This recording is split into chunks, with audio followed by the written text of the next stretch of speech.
1 2 3 4 5। এবার এখান থেকে ভাঁজ করে উপর দিকে উঠবে।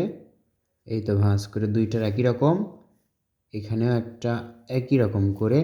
এবার দেখুন এটা একটু উল্টো করে, এটা এবার এদিকে, এটা হচ্ছে ফুল,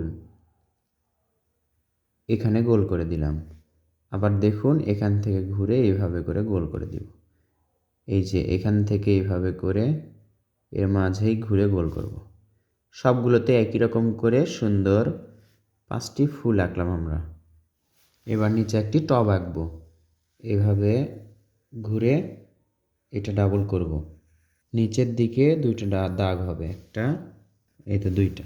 এবার এর মাঝে নকশা, গোল গোল দাগ দিলেই হবে। এখান থেকে এখন ফুলের বা গাছের পাতা আঁকবো। পাতা আঁকার পর এই ডালগুলো এখান থেকে দেখুন ফুলের এই যে ডালগুলো সোজা এটার সাথে মিলে দিব আমরা। এবার এখান থেকে এটাও ডাবল করে